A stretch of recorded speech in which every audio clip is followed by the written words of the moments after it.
అధిక బరువు అనేక సమస్యలకు కారణం. సాహితీ యోగా ఆన్లైన్ క్లాసులో జాయిన్ అవ్వండి. సీరియల్ యాక్టర్ చంద్రకాంత్ మృతి పట్ల ఇప్పుడు ఇండస్ట్రీ మొత్తం కూడా తీవ్ర దిగ్భ్రాంతిలోకి మునిగిపోయింది. 5 రోజుల వ్యవధిలోనే ఇద్దరు కీలకమైనటువంటి ముఖ్యమైనటువంటి సీరియల్ ఆర్టిస్టులు మరణించడం పట్ల తీవ్రమైనటువంటి విషాద వాతావరణం అయితే నెలకొంది. పవిత్ర జయరాం ప్రమాదంలో మరణించినటువంటి తర్వాత తాజాగా చంద్రకాంత్ వ్యక్తి పవిత్ర చనిపోయినటువంటి విషయాన్ని జీర్ణించుకోలేక తీవ్ర డిప్రెషన్లోకి వెళ్ళిపోయి ఆ బాధను తట్టుకోలేక తను కూడా నిన్న రాత్రి సూసైడ్ చేసుకునేటువంటి విషాదమైనటువంటి ఘటన ప్రస్తుతం తెలుగు టెలివిజన్లో తీవ్ర విషాదాన్ని నింపింది. సో దీనికి సంబంధించి పవిత్ర జయరాం మరణించినటువంటి ప్రమాదంలో మరణించినటువంటి తర్వాత ఈ 5 రోజు వ్యవధిలో చంద్రకాంత్ ఏం చేశారు, డిప్రెషన్లో ఉండి తను ఎవరెవరికి కాంటాక్ట్లో ఉన్నారు, చనిపోవడానికి కొంతకాలం వరకు కొన్ని గంటల వరకు కూడా ఎవరితో కాంటాక్ట్ అయ్యారు, ఏం మాట్లాడారు అనేటువంటి విషయాలకు సంబంధించిన చర్చ ప్రస్తుతం కొనసాగుతుంది. అందులో భాగంగా తన మిత్రులకు సన్నిహితులకు చాలామందికి తను మెసేజ్ చేశారు, కాల్ చేశారు, తాను డిప్రెషన్లో ఉన్నాను ఇక ఉండలేనటువంటి విషయాన్ని కూడా ప్రస్తావించారు. ఈ నేపథ్యంలో సీనియర్ నటి కరాటే కళ్యాణికి కూడా చంద్రకాంత్ తను మెసేజ్లు కానీ తన యొక్క అభిప్రాయాలను కూడా చెప్పడం జరిగింది. దానికి కళ్యాణి కూడా చంద్రకాంత్ ఉన్నటువంటి డిప్రెషన్ని తగ్గించడం కోసం ఆమె కూడా తన ప్రయత్నం చేసినట్టుగా చెప్తున్నారు. సో దీనికి సంబంధించి మనం మాట్లాడదాం, కరాటే కళ్యాణితోనే నేరుగా మాట్లాడేటువంటి ప్రయత్నం చేద్దాం. అసలు చంద్రకాంత్ మృతి చెందడానికి కొన్ని గంటల ముందు వరకు కూడా కానీ దానికంటే ముందు రోజు కానీ ఎలాంటి పరిస్థితుల్లో ఉన్నారు, ఆయన చివరి మాటలుగా ఏం చెప్పారు, ఎందుకు ఆత్మహత్య చేసుకోవాల్సి వచ్చిందనేటువంటి విషయాన్ని కూడా మాట్లాడేటువంటి ప్రయత్నం చేద్దాం. సో కళ్యాణ్ గారు మీరు చెప్పండి, లాస్ట్ చంద్రకాంత్ తను లాస్ట్గా మెసేజ్ మీకు ఏం చేశారు, డిప్రెషన్లో ఉన్నప్పుడు తన యొక్క మాట్లాడినప్పుడు మీకేమనిపించింది? తన డిప్రెషన్ బాగా పీక్ లో ఉన్నాడని అర్థమైందండి. అందుకే నేను చాలా సేపు మాట్లాడాను తనతో. ఓకే, నేను చాలా డైవర్ట్ చేశాను అన్ని విషయాలు. మేము చాలా రోజులు వర్క్ చేసాము కలిసి. ఓకే, సీరియల్ లో నాకు అంటే నేను విలన్ అన్నమాట. అప్పుడు అబ్బాయి అసిస్టెంట్ గా ఉండే క్యారెక్టర్ చేసేవాడు. ఏ సీరియల్లో చేశారండి మీరు? మేము ఈ త్రినైని చేసేవాడు. అంతకు ముందు ముత్యాల ముగ్గు ఇట్లా కొన్ని సీరియల్స్ చేస్తున్నాను నేను. ఓకే, ఇద్దరు కలిసి చేసినారు. కలిసి చేసామండి మేము. మా టైం మంత్రం ముత్యాల ముగ్గు ఏవో 2-3 సీరియల్స్ చేసాం పేర్లో వదిలేస్తే. మేము ఆ టైంలో కూడా నాకు అసిస్టెంట్ రోల్ అనమాట అబ్బాయికి. అలా చాలా రోజులు చేయడం వల్ల చాలా బాగా తెలుసు.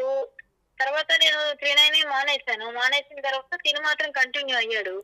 మళ్ళీ తిను మానేసాను అన్నాడు. అయితే ఇట్లా జరిగిన వెంటనే నాకు ఫోన్ చేశాను. నేను వాళ్ళ దగ్గర నెంబర్ తీసుకున్నాను. నెంబర్ కూడా పోయింది నా దగ్గర. నేను నెంబర్ తీసుకొని మాట్లాడా, ఎలా ఉన్నావు ఏంటి, కష్టం ఉన్నప్పుడు పలకరించాలని చేశానయ్యా, ఎలా ఉన్నావు ఏంటి, బానే ఉన్నావా ఏంటి, నువ్వేం డిప్రెషన్కి వెళ్ళకు, ఇలా ఆలోచించుకుని మాట్లాడాలనిపిస్తుంది చెప్తే కూడా లేదంటే నేను బతకను అని చెప్పి మెసేజ్ చేశాడు నాకు. అంటే ఇప్పుడు పవిత్ర గారి యాక్సిడెంట్ లో మరణించిన తర్వాతే మరలా మీరు కాంటాక్ట్ లోకి వెళ్ళారు ఆయనకి? అంతే అప్పుడే మాట్లాడితే నేను బతకనండి, కష్టం, నా వల్ల కాదు, ఆమె లేకుండా నా వల్ల కాదంటే అలా అనకూడదు, పిల్లలు ఉన్నారు వాళ్ళు చూసుకోవాలి, నువ్వు చచ్చిపోతే దానికి అదే నా పరిష్కారం, ఇది చాలా తప్పు మాట్లాడుతున్నావు, నువ్వు సెట్ అవుతావు మళ్ళీ అన్ని విధాలుగా, ముందు హాస్పిటల్కి వెళ్ళు ట్రీట్మెంట్ తీసుకో అంటే నా మైండ్ బాగాలేదండి, నాకైతే ఈ మధ్యలో ఏదో అయిపోతుంది తలకి, నేను ఇంకా ట్రీట్మెంట్ తీసుకోలేదు, సో నేను చెప్పలేను, నేను ఉంటానని అనుకోవట్లేదు, మీరు ఎవరికి చెప్పకండి నేను అది చెప్పానని అని పెట్టాడు మెసేజ్. ఓకే, అంటే ఇప్పుడు తనకు ఒక కుటుంబం ఉంది, పిల్లలు కూడా ఉన్నారు, ఆయన పవిత్రతో తన ఒక రిలేషన్ లో ఉన్నారు, ఇది ఇండస్ట్రీలో అందరికీ తెలుసా అండి అంతకుముందే? అంటే పెళ్లి అయిందని తెలుసో లేదో నాకైతే తెలుసు, ఎందుకంటే నన్ను పెళ్లికి పిలిచాడు. సేమ్ కమ్యూనిటీ మాది అబ్బాయిది, దానివల్ల మేము కొంచెం మాట్లాడుకునే వాళ్ళము చాలా విషయాలు. సో ఏంటంటే అబ్బాయి పెళ్లికి నన్ను పిలిచి నేను ఆ టైంలో వెళ్ళలేకపోయాను. ఎవరు శిల్ప గారితో ఆయన పెళ్లికి? అవును, ఆ పెళ్లి మెయిన్ పెళ్లి ఫస్ట్ పెళ్లి అయినప్పుడు పిలిచాడు నన్ను, నేను వెళ్ళలేదు. అది తర్వాత నన్ను చాలా సార్లు అన్నాడు, మీరు మా ఎందుకు వస్తారండి, మా పెళ్లి మా ఇంటికి ఎందుకు వస్తారు, మీ పెద్దోళ్ళు మీరు అని అట్లా అంటే, అలా అంటావేంటి, అలా అనకు బాబు, మాకు అలా ఏం లేదు, నాకు కుదరలేదు అంటే సరే పిల్లల పెళ్లికి వస్తారు అన్నట్టు నేను కామెడీ చేసేదాన్ని. 2 పిల్లలు అబ్బాయికి మంచిగానే ఉండేవారు. తర్వాత ఈమెతో రిలేషన్ ఇదైనాక వాళ్ళతో బ్రేకప్ అయిపోయింది అక్కడ. ఇక్కడ మరి కలుస్తున్నారు ఏంటంటే తెలియదు. మొన్న కూడా అని చెప్పాడు ఏంటంటే అంతా అప్పచెప్పేసి వచ్చేసానండి, వాళ్ళు బాగానే ఉంటారు, ఈ పాప ఏమో అమెరికా వెళ్ళిపోతుంది, నేను వీళ్ళని చూసుకోవాలి, నేను స్ట్రాంగ్ గా ఉన్నాను అలా అన్నాడు. మళ్ళీ ఏమో నిమిషానికి అంటే ఒక నిమిషం నేను చచ్చిపోతాను అన్న మంచి నేను బాగానే ఉంటానండి అనేవాడు. సర్లే సెట్ అవుతాడు అనుకుని అంత సీరియస్ తీసుకోలేదు. తను చెప్పినా కూడా ఏముంది, ఎవరైనా బాధలో ఉన్నప్పుడు అలాగే మాట్లాడతారులే అనుకున్నాను నేను. నేను నిన్న వైజాగ్ మొన్న ఈవినింగ్ లక్షవారం అంటే వర్షం పడుతున్నప్పుడు బయలుదేరాను నేను. అప్పుడు బయలుదేరి వచ్చినప్పుడు తను నాకు ఏంటంటే మళ్ళీ నిన్నంతా నేను జర్నీలో ఉండే, ఆ రోజు నైట్ చేయలేదు. ఉమ్, జర్నీలో డిక్లేర్ అయింది. వచ్చిన తర్వాత నేను ఈవినింగ్ చేద్దాం అనుకున్నాను. నేను ఉమ్, ఎలా ఉన్నాడు ఏంటో నేను మాట్లాడలేదు మొన్న, ఒకసారి మాట్లాడదాం అని. నైట్ ఈ న్యూస్ వచ్చేసింది. నేను 9:30కి చేద్దాం అనుకున్నాను, చేయలేకపోయాను. 10 o'clock నాకు న్యూస్ వచ్చింది. ఇప్పుడు వాట్సాప్లో కొన్ని చార్ట్స్ పెట్టారు కదా, అవి మీతో చేసినాయనండి చంద్రకాంత్ గారు? నేను మాట్లాడానంటే ఓకే. తను నాతో 3 రోజుల నుంచి మాట్లాడాను. నేను తన్ని డిప్రెషన్ బాగా డీప్ గా ఉన్నాడని నన్ను బయటికి తేవాలి అని ఉమ్, నేను అన్ని విషయాలు మాట్లాడాను. మీరు ఎందుకు ఈసారి అప్లై చేయలేదని అడిగాడు. మీరు పొలిటికల్ గా వెళ్తారు అనుకున్న విషయాలు, మంచి టైం కదా మీరు ఎందుకు కొట్టేశారు అని. లేదు ఇంకా టైం తీసుకోవాలి కొంచెం, ఉమ్, ఇంకా చాలా అనుభవం రావాలి, చాలా తెలుసుకోవాలి, అంత తొందర ఎందుకని ఆ విషయాలు మాట్లాడాడు. తర్వాత వైజాగ్ లో వేరే ప్రాపర్టీ గురించి వేరే వాళ్ళ మావయ్య ఆ విషయాలు మాట్లాడాడు. ఓకే. నేను వైజాగ్ వెళ్తున్నానంటే ఆ విషయాలు, అవతల వ్యక్తి కూడా యాదవ్ అనమాట.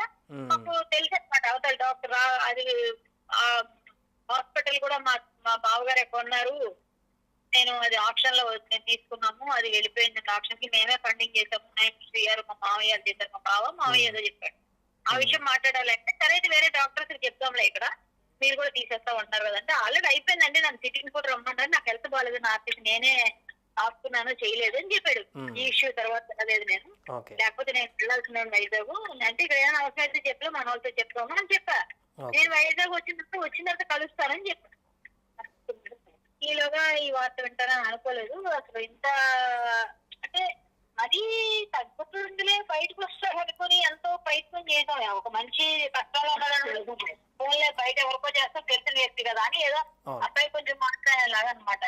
కళ్యాణ్ గారు, ఒకటి అంటే ఈయనకు కుటుంబం ఉంది, పిల్లలు ఉన్నారు, ఇన్ని బాధ్యతలు ఉన్నాక కూడా పవిత్ర అనేటువంటి ఒక ఆమె కోసం, ప్రేమ కోసం ఇంత ఇంత తీవ్రమైనటువంటి నిర్ణయం తీసుకునేటువంటి అంత సెన్సిటివ్ పర్సన్ ఆయన. మీకు ఆ గతంలో పరిచయం ఉంది కాబట్టి ఆయన మనస్తత్వం గురించి మనం మాట్లాడుకో, అంత సెన్సిటివ్గా ఉన్నటువంటి వ్యక్తి. రఫ్గా కనిపిస్తారు కానీ సాఫ్ట్గా ఉంటాడండి అబ్బాయి. ఏదో ఎవరితో గొడవలు పడ్డారు బాగానే ఉంటాడు, మంచి కూడా చాలా క్యారెక్టర్ కూడా అంటే డెడికేషన్ తో చేస్తాడు. చిన్నదైనా సరే చాలా మంచిగానే చేసేవాడు క్యారెక్టర్, ఓకే. మంచిగా ఉండేవాడు. అసలు బాగానే సెన్సిటివే. కానీ మొన్న అయితే మాత్రం నాకు ఏమన్నదంటే ఈ రూల్స్ బాగా ఇంట్రెస్ట్ అండి, చాలా ఇబ్బందిగా ఉన్నాయి రూల్స్ అనేది, చాలా నీట్గా రాస్తున్నాను అని చెప్పి చెప్పాడు. ఏమంటే అక్కడ నేనే చంపాను అంటారు, నాకే దెబ్బ తగిలింది ఉంటే ఇలా రాస్తున్నారు అని కొంచెం బాగా డిప్రెస్ అయ్యేదండి.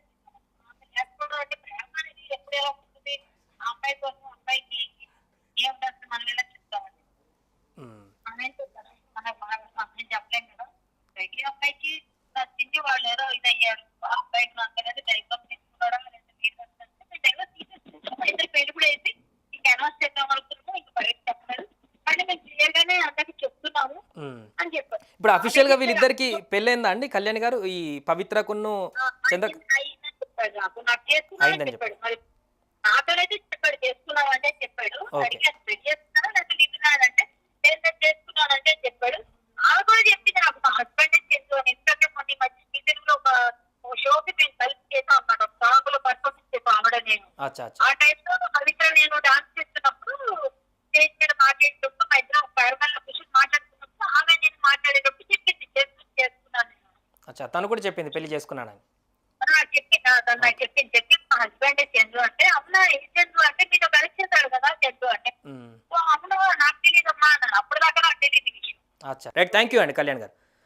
సో మొత్తానికి అది చంద్రక్రాంత్ అదేవిధంగా పవిత్ర వారు మ్యారేజ్ చేసుకున్నట్టుగానే చెప్తున్నారు. కళ్యాణ్ గారికి అంతకుముందు కలిసినప్పుడు సందర్భంలో చేసుకున్నట్టుగా చెప్తున్నారు.